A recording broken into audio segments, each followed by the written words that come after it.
Hey guys, so this is part 3 of the D&D series that we're doing for going through all the different characters and everything from our party. So I have Bert, who's been doing it far more longer than I have. Couple of years, but I still wouldn't say I'm an expert by any means. So I thought he would be a good one for the next one because he's done quite a few characters and so he could probably give you a bit more of an insight than AJ and I. So first thing we'll start off with is what you enjoy about it. Look, to be honest, it's an escape. Like a lot of people I know who are into gaming have sort of been like the quiet, artistic or, alternate sort of lifestyle people. And being able to sort of get away from the real world and just, let loose and, do whatever the hell you feel like, like if you're having a bad week at work, you can just start killing people. Yeah. You vent. It's like therapy. It's free therapy with good people and horrible humour. Yes. So yeah, it's good fun. Especially when we sidetrack, which happens a lot. The mighty tangents. They are so good. You want to tell us about the characters that you've done in the campaigns that you've been in with AJ and I? Because okay, well, I believe AJ actually saw Logan a little bit, but Ross came in with Logan. But when we started Exalted, I started as a Dragonblood, Fire Dragonblood called Logan, who was I took over an NPC, a non-playable character, and came into the story that way. And so I then made him my own, where he basically broke out of prison in heaven, where he was locked in this black box where he couldn't die, but he was still hungry and thirsty and tired. So he basically died of, he was perpetually dying of exhaustion, starvation, and dehydration. So he was a little bit psychotic. So when he finally broke out of that, he was kind of, I want to say like a less sane Deadpool. I'd run around with like 2 swords, setting everything on fire. He was sexual deviant is a nice way of putting it. Didn't even have to be a human. He'd hit on it. Didn't care. Believe I flirted with a pigeon. One must flirt with pigeons if pigeons are hot.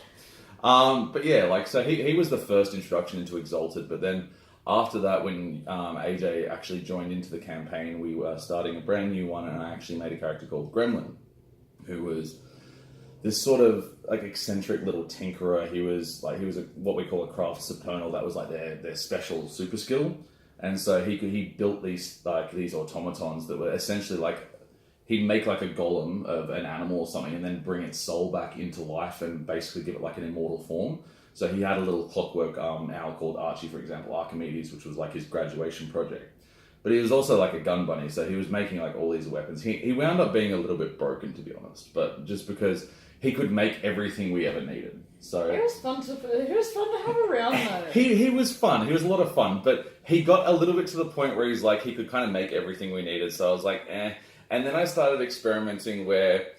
Okay, so I'm a huge Spawn fan, and Venom and Carnage, obviously. And so I like symbiotes and demons and stuff like that. And so I decided to basically get a demon based exactly off Spawn's black suit, called Lether of the 7th House of K. So I bound a demon to my soul just basically because I could. And that kind of led Gremlin down a slightly different path, and one of the other party members tried to murder him. Not unjustly. There was a misunderstanding, but without further information, which I couldn't give at the time because I wasn't in control of my character, she rightly lost her mind and tried to kill my character. So that was fair. But that was a result of a botch too, wasn't it? When that time when Lether came out. That was my limit break. So when you limit break, certain things happen. My limit break with Gremlin was the demon took over. I blacked out, woke up however many hours later, and Rue, the GM, would basically tell me the things I remembered. And then I just have to kind of wing it and work out what the hell else I did. Apparently I doomed a whole city. Yeah. The first time I limit broke. We never got to deal with that because we left that city. And it was run by bad guys from what I can understand now that campaign's over. But the fact is I doomed a whole city in an hour. That's a bit messed up. That campaign was a lot of fun though, because that's when I came halfway through. Yeah, that's when Lash came. That was when you joined with Lash. And I had a lot of fun with Lash. I had a lot of fun with Snow. Yeah. Because by the end of it, I was running around I had my Archie bird. I also had Clockwork Owl. I also had a metal giant eagle like Gwarelir from Lord of the Rings, like huge eagle, and I had a giant panther made of like black steel as well. And so like Gwen the Panther, named obviously after Drizzt from the Dark Elf series, if anyone reads it. Gwen and Snow were always mucking about with each other, and like I don't know, you were just a very relatable and fun character. Like there were so many other characters in that campaign that were a bit sort of stiff.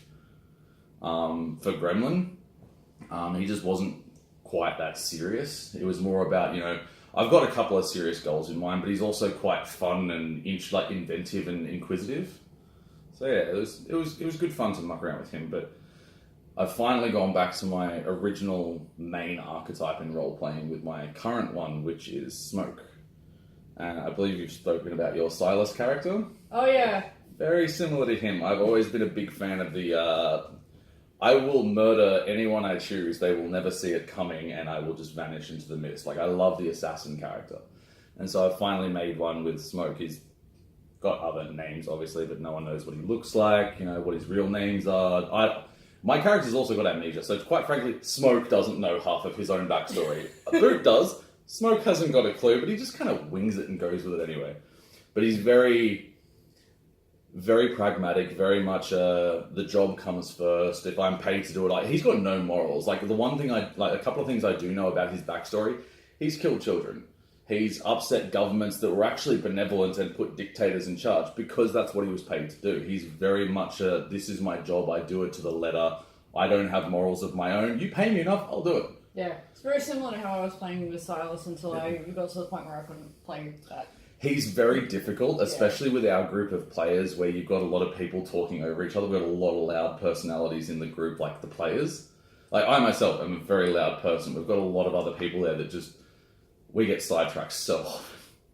But it's fun. It's good fun. Like it's because we're such a good group of mates that we can get sidetracked, and it's not a bad thing necessarily. Like it might get frustrating if someone's trying to do something and we keep getting derailed, but we might get delayed by a month, so we haven't seen each other a month, so we're just having fun. It's all, like another thing I love about gaming is it's an excuse to forget everything else and actually meet up with your close friends every week or two. Exactly. It's guaranteed we are going to hang. Screw everything else. Yeah, exactly. Adult responsibilities be damned.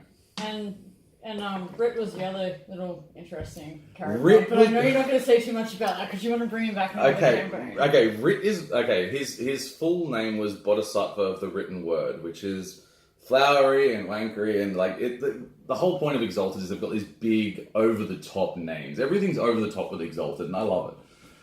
But he was a very special one because they've got these creatures and this like environment outside of the world called the Wild, which is like the Fae and ever changing. Like the Fae themselves, they're creatures, but they're not. They're actually like stories that are their own life force because of the story told. The stronger the story, the stronger the being. Like it's really hard to understand, let alone explain. If you don't know what Fae are, just Google Exalted Fae and try and keep up, because I struggle and I spent a lot of time reading about it. But he was basically an exalt that went out into the wild when he was young and spent several hundred years out there. He was basically a Fae himself in solar form. So he came back into creation at the start of the story, and then his form of fighting was actually by writing stories. He had this huge scroll that was just never ending, and he could write in sound effects, and like because he used wild essence, he could create rock on the page if he wanted to, and by doing that, he could literally shape the world around him. He could essentially be like a reality shaper. Very strong ability, but basically almost broken. But the drawbacks of that were if you don't control it to the finest degree, everything goes tits up, and all of a sudden that chaotic realm breaks through and starts eating. It's sort of like opening a realm of Cthulhu in a nice, peaceful town. It's going to be funny, but it never ends well. There was a lot of funny moments where you're like, well, did I do that? And I'm like, pretty sure you did. Like, he had the ability to talk to everything because as a storyteller, he needed to be able to gain stories. And so we'd be in the middle of a diplomatic scene, and Rit would just start having a conversation with the table. Yep. Like, there were a couple of party members that were just like, you intrigue me, little one. What? That was Silas. Yeah, Silas was intrigued. We had Kira was trying to mimic you. Kira, because Kira was a mage, so with her training of like, you know, making things talk and, you know, like furniture that was animate, it wasn't weird. She's like, oh, good, someone else that does it too. But she got really depressed because they wouldn't talk back to her. And I was just like, oh, I feel so bad. So I was going to start teaching her how to talk the way I did, but it was weird though. Like Rit was such a fascinating character. The potential there was basically limitless. But the big thing I was keen to do was the way that Fae fight each other is they don't actually attack, they tell stories. And whichever story is the most believable is the one that hits harder or hits through defenses. And so I was so excited to try this, but I was also terrified because when you talk to Rue in one of these, you'll understand. I would have had to go head to head in a storytelling contest with Rue. Yeah. This is a guy who's been jamming for like over like 2 decades basically, or he's been playing RPG games for like 2 decades or whatever. Terrifying, but it was such a challenge I couldn't pass up on. It was such a fascinating idea. So I'm going to bring Rit back in a more appropriate campaign. Yeah, the social one was a lot harder, especially because we had a lot of breaks at that point in time. We couldn't get traction. Adult life gets in the way. Don't grow up. Adults suck. Seriously. So, like, what would be your favourite moments in the campaigns that we've had? Ooh. There's been a few. Okay, so with Rit, one of my favourite ones was there's this big dramatic scene, but because he grew up to be a Fae, his limit when he got more out of control was he'd start feeding off the emotions of those around him. So when there was a big chaotic scene, Rit kind of made it a little bit worse just to make the story better because his whole thing was writing the chronicles of this group he was with. And so while we're all, like, everyone's trying to save this big group of refugees to get out, all of a sudden I start writing the story of the elemental dragons of earth and wood rising up against their foes, which basically amounted to roots starting to come out of the ground and tripping up all these refugees who then began trampling each other. One of our party members was trying to run up this cliff, and he was an athletics supponent, like super athletic guy, right? And he started getting caught in these roots and like stacking it, trying to get up this cliff. He should have been up there in a turn. It took him like 2 or 3 because of me. And like, Boot felt bad. But Rit didn't. You have to, that's the biggest thing, the biggest advice I can give to anyone, play your character. If your character doesn't work with other characters, fine, maybe revisit your whole character then, but always play your character. Yeah. Because sometimes you're going to make conflict. There's conflict in the real world. Like in this current campaign now, there's already starting to get conflict between certain characters. It's going to happen. But Rit had some serious fun. In the current campaign, I'd probably say I've got, like, my assassin has the ability he's got a sword that basically controls people's memories. I can make them lose memories, amnesia, total blackout, all that kind of fun stuff.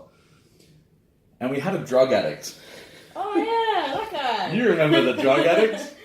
We had a drug addict that was following us, and he was basically getting paid in drugs to follow us and keep tabs on us because of one of our party members had done this, that, and the other. And we caught him, and I can't think of a more appropriate reason than just because I could. I basically cut him with this blade because it doesn't have to do damage. Instead, you can take away a memory of something. And so I took away the memory of the drug he was craving. So he then had to go through withdrawals and rehab, basically, because he couldn't remember why he felt so shit. So I kind of forced rehab on this junkie. Unfortunately, it went bad. He ended up having serious withdrawal problems and needing surgery from a group of people who are better equipped to put people in the hospital than get them out. Yeah. They wound up having to mercy kill him because he was going to die anyway from their surgery attempts. It was about 20 minutes out of that like 10-hour game day. Yeah. Like we Also, It's a fun group. the first session was funny, in particular with AJ's character. He basically stunned a guy to death. Okay, I don't care how well you've built your character. You should never be able to intimidate someone to death in the first hour of gameplay. I call bullshit. He did something there. Shenanigans. I'm calling shenanigans.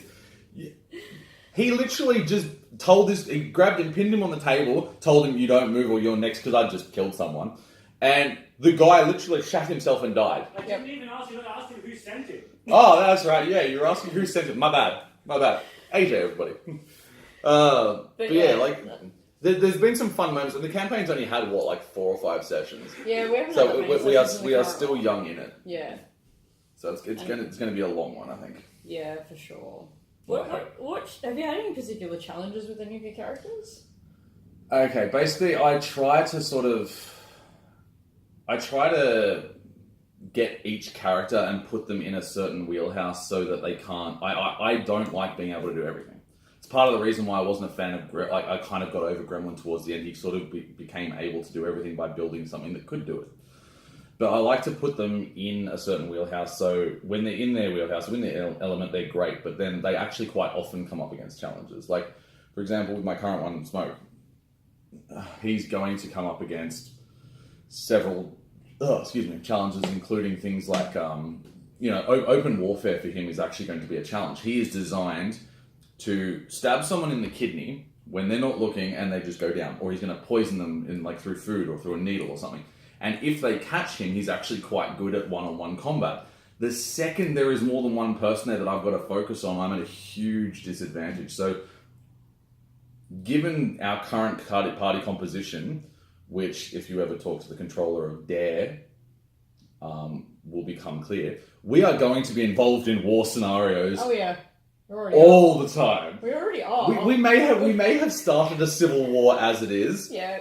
But we may be able to shift the blame. I'm hoping. So if we can shift the blame, great. If not, if it's open warfare, I'm just going to be like, yeah, I'm going to go handle the encampments behind. I'm going to take out their cooks. We're going to be fine. Because open warfare, he is just not okay with. And, you like Rit, for example. If Rit couldn't tell a good story in time and someone was hitting him with a sword, he had nothing. He had no dots in melee, no dots in brawl. His combat stat was lore. He was writing his war. So if someone went first and hit him with a shield to that base, Rit go down. Yeah. Rit go down hard. And then you had Logan, who I'd say his biggest challenge was self-control. He drank everything in sight, smoked everything that was smokable, shagged everything with and sometimes without a pulse. Another story for another day. He murdered everything. That was more of a shenanigans campaign. We weren't actually playing. Like, they all had their own individual backstories and their own personal growth. Like, Logan was more three-dimensional than just some horny murder hobo. But it took a lot to actually see it. Like, he was basically permanently broken because of his backstory where, whole family was dead and he blamed himself. He was a mess. But a lot of his challenges came from every time he needed to keep his mouth shut. Every time he needed to keep his swords sheathed was a challenge for Logan. He usually failed, but he came up against challenges. It's like with Lashman has to be diplomatic. Lashing diplomacy was only good in the north, where diplomacy in the north, they're essentially Vikings. It was, I disagree with you. Good, me too. We fight. Yeah. Outside of the north, I had to really kind of, stifle myself a lot. What's this civilized gala event? Where are the whores? Where's the ale? We need to fight. Exactly. I can relate to Lash. Boot can relate to Lash. That would be a fun party for me. I'd pay attention to Aussie politics more if that was what it was like. But there is far too little physical combat for me. Now, I know you put a lot of work when you build your characters. So, is there have you got emotional connections to your characters? Okay, each character I try to put some aspect of my life or my personality, my choices. I put some element of myself into the character, but then I take it and blow it up to 11. So it's not like for example, Logan's self-loathing. Logan hated himself with a fiery passion. He was actually trying to die every time he went into combat. He was just too good and too angry. He wouldn't let them win. He's like, no, you have to earn me dying, but I want to die, so it'd be better. Throw more people. Give me your whole army.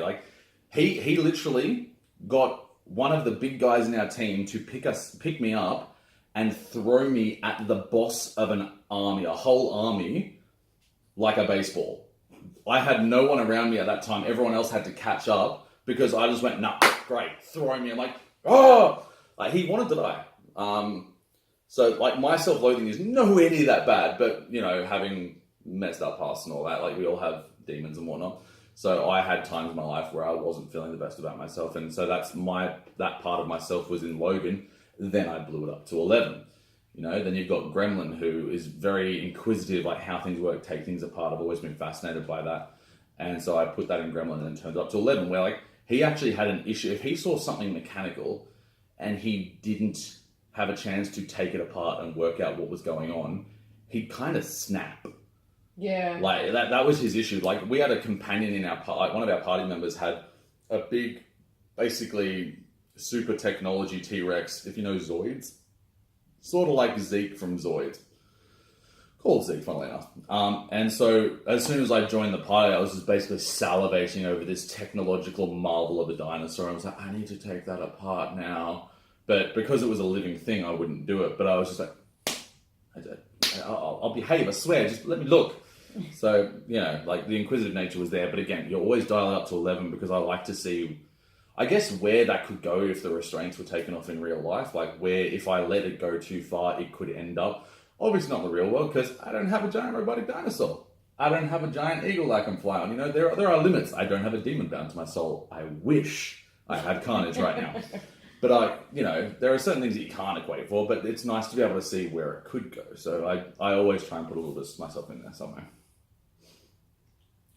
Well, that covers the next thing about, the personality, because obviously you've put a bit of personality. Yeah, like it sort of covers both the questions, because like I obviously have an emotional connection because a bit of myself is there. So yeah, it's like I don't think I've ever made a character that didn't have at least a little bit of myself in there. Just it helps you when you build a character to relate to it as well. Exactly, and it's like a lot of I mean, for me, a lot of the ones I base it on are things that I know, like out of pop culture and stuff like that. Like, exactly. The captain is literally Barbossa, and Captain Jack Sparrow, if you mashed it into one person. Oh, Quite Barbossa was literally. the bomb. I love Barbossa. Jeffrey Rush can do no wrong, man. So, we've got a lot of different characters in our party. So if you could switch to a different character for a session, who would you pick? Oh, in the current campaign? Yeah, current campaign. Why not? Couple of answers, to be honest. Like I'd love to play Dare for a little bit, because while the personality behind it is so different, the play style it screams Logan. Because Logan again was a fire dragon blood with 2 weapons. Like Dare's got feet weapons too, but basically 2 weapon fire dragon blood. Murder machine set everything on fire. It reminds me so much of Logan, which was my first Exalt character, my first character playing with this game group, getting in with Rue as a GM and coming to this group, and so it means a lot to me. Like Logan will always be important to me. So Dare would be one, and probably the other one would be Hamari, which is a little sort of like not. She's interesting. I think there's more we need to see. I love necromancy. I actually wanted to play a necromancer in this series, but my best friend also wanted to play it. So I'm like, you know what? I've got a couple of other ideas, let's say. So I'll shift across. I've dibs necromancer for next game. So next time we start a campaign, which hopefully, given how good this one's going, is like in a few years. I wouldn't mind playing a necromancer, but yeah. So Hamari would be a nice one. Hamari of the Humble Grove, I think it is, or Gentle, some form of grove. He keeps changing it. Yeah, some marshy real estate. So yeah, you were mentioning like you want to do a necromancer. So what other ideas do you have? Because I know you have a bookload of them. Okay, so I actually enjoy creating characters. Like I actually enjoy it. I find it very fun, very therapeutic. If I've got nothing else to do, I actually will just sit there and create a character while I'm watching South Park or something. So there's a lot. I may want to bring Rit back, but it's not happening anytime soon, because I've got I think last count 11 backup characters, and they're all ready to roll out. They've got their charms list, they've got all their dots. Like 1 or 2 of them are just concepts, because I'm like, no, you're going to slow down and pace yourself, because you've got enough characters to last you the next 17 campaigns. You're going to stop. And then I immediately forget that advice a week later and start drawing them up. Yeah. But so I've got a cowboy that doesn't have a gun. Like, he's going to be a brawler, fist fighter, real southern drawl. If any of you have seen Bunraku, Josh Hartnett's character in that, perfect example. Like, I'm not going to have a name. I'm just going to be a drifter every time who I'm just passing through. I'm no one. The only people who would know me regularly are going to be bars. He's going to be a raging alcoholic. constantly starting fist fights, no weapons, going to go up against fully armored titans who's like, come at me! So he's going to be fun. But then you've got the more sort of complex ones where I've got a necromancer that's actually built to destroy rather than raise the dead and demons, who's got like a bound demon as a sword of lightning and has got like necromantic bells which actually control the dead, which is a direct rip out of one of my favourite childhood books, which was the Abhelsen series, the Sabriel the Rail Abhelsen by Garth Nix. Really great concept for the magic bells controlling the dead, and so I was just fascinated by that. So as soon as I saw this system in Exalted, I'm like, this would really work. And with Rue as a GM, it'd be fantastic. So I've got that as well. I've also got a pirate, much like the captain, the Butcher, which is going to be cursed by like former crew. Like basically, I ripped it out because I love ripping inspiration out of things I like too. And I was listening to Rime and the Ancient Mariner by Iron Maiden, favorite band, and I've always loved the poem as well. Rime and the Ancient Mariner, it's a great story, and I was like, making an exalted pirate captain based off the actual Ancient Mariner who killed the albatross and got cursed, couldn't die, couldn't eat, couldn't drink, nothing. Cursed by his crew, they died or left, either one. The ship is ruined, so he can't go to sea anymore. That kind of thing. So like a landlocked, cursed sailor, like captain, I thought would be a really cool idea. It's kind of a bit different to you. You're only landlocked because you lost your boat. If I get on a boat, people start dying. Just the curse will kill them. Yeah. So I just don't. So there's that guy. There's also kind of like an extreme sports guy who basically became an exalt at the same time he was hit by lightning, and it sort of taints his shards, so it's like a rush. So he becomes obsessed with just being a storm chaser. He doesn't have armor. He's got little rods of metal that he wears strapped to himself, and he chases around storms, and literally he has one set of boots with an evocation on them that is going to allow him to leap as high as he wishes and land safely. So in a storm, he can literally go up and keep getting hit by lightning. Like he's going to be a bit tweaked in the head, not violent tweaked like Logan was, but just a little bit unstable. His hair's going to be permanently static up and like charred. But yeah, he's going to be a fun one to play just because he will follow the weather. Yeah. He's going to be. I actually am quite intrigued by how he'd go. Like I don't even know what his purpose would be in the party, to be quite frank. Like, that's not a fighter. That's not a leader. That's not, a sneaky person. That's a mascot. My guy he'd literally be a mascot, but I have to. It'd probably be more shenanigans. That was what the GM basically said. He's like, look, it sounds like a great idea, but save it for the shenanigans campaign. I'm like, yeah, fair, because I can't think of a logical reason why you'd need a mascot in a serious game, but I need to play him. I will be the electric hood ornament of the party, and I will be happy with that. I think that concludes everything. So thank you so much for taking the time and Happy to help. doing the video, and hopefully we'll be able to get some of the other guys in soon, because there's a lot of interesting characters out of those guys, and especially getting the GM's perspective. Yeah, he has a wealth of experience in all systems that I've ever heard of, and some I even haven't. Like, yeah. If anyone talks specifically to him, because he's played some of the Warhammer systems as a player, and you'll understand why we call him as Ancient Sorcerer. Alright, well, I think that concludes this video, so stay tuned for the next one, guys. See ya. Take it easy.